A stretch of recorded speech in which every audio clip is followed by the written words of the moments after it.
David Moore, Dallas Morning News. We'll defer the veteran question to later, but that your drive in overtime, you overcame some adversity, kept attacking. Can you take us down?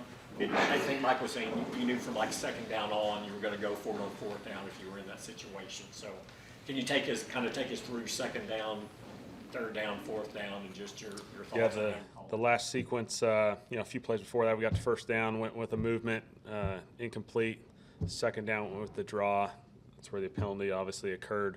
So we got into second and obviously extra long, and so we had to at that point, we kind of viewed it as, hey, we're going to have to chip away at this thing for a few, and if we get into manageable, we'll have the fourth down opportunity, once we get there. And so the second down, Dalton obviously had the nice catch, did a great job there, and then we had third and 3 and fourth down as well. And so, a couple of good opportunities. We felt like, we'd be able to get potentially some one-on-ones there, and felt like they were really close. Felt like we had good opportunities there, and we weren't able to get them. When the third down, did you feel that was interference, or you certainly had a chance to call interference there? I'm not going to go there.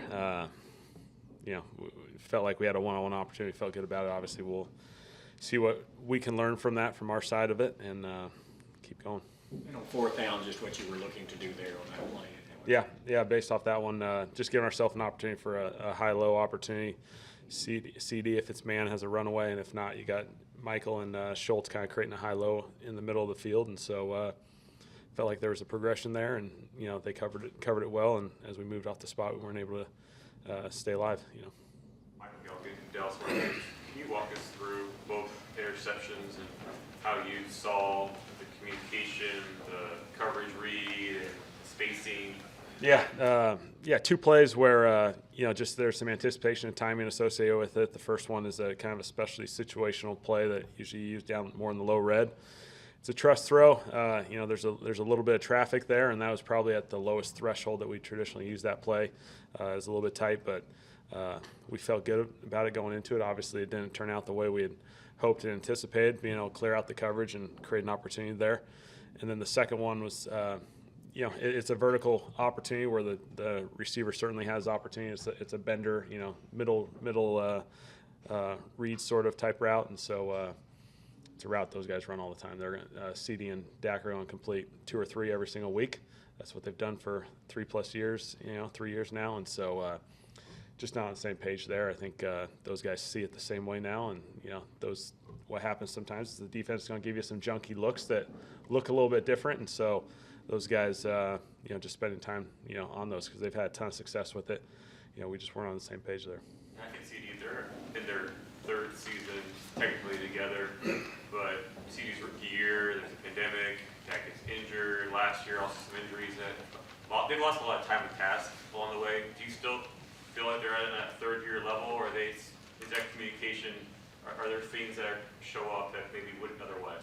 I think they've done an excellent job. I think they're in a really, really good place. It's unfortunate that we had that one occur because they've had so much success with it. I think of it more as an outlier than a consistent trend. Those guys, you can go to Chicago, they threw 2 or 3 of them in that game. You can go to Detroit, they've thrown one.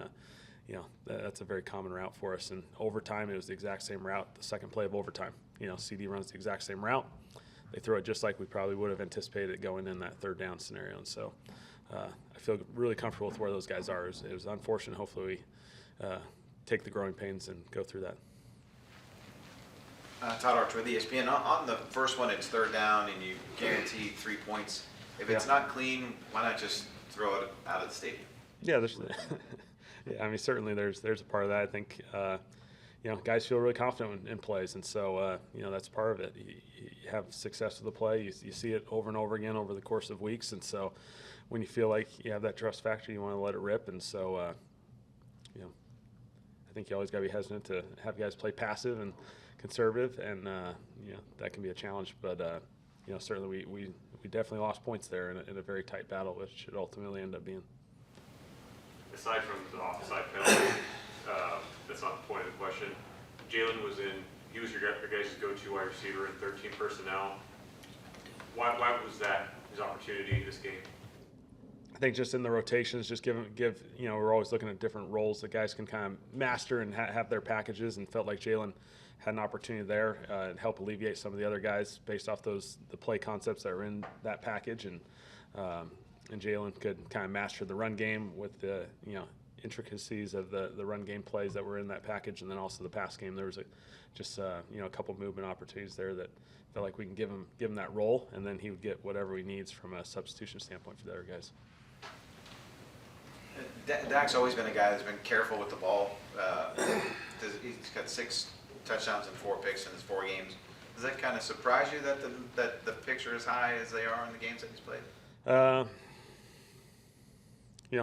We've had some 3 in 2 games really. If you look at it, just focused on these 2 games, and so obviously it's not something we necessarily are trying to have. I think again there's a balancing act of playing smart and aggressive football at the same time, and Dak's traditionally done a lot of good things in that world, and certainly something we got to be aware of just to check ourselves. But Dak's done a really good job, and I think he's going to continue to keep progressing in the right direction.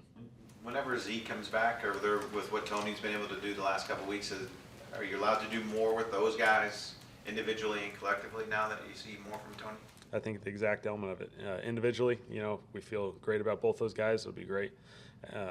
NFL seasons are long, and so when you have an opportunity to have both those guys a part of it, that's excellent for us. And then collectively, when we get those guys together, obviously we can do some good stuff with them.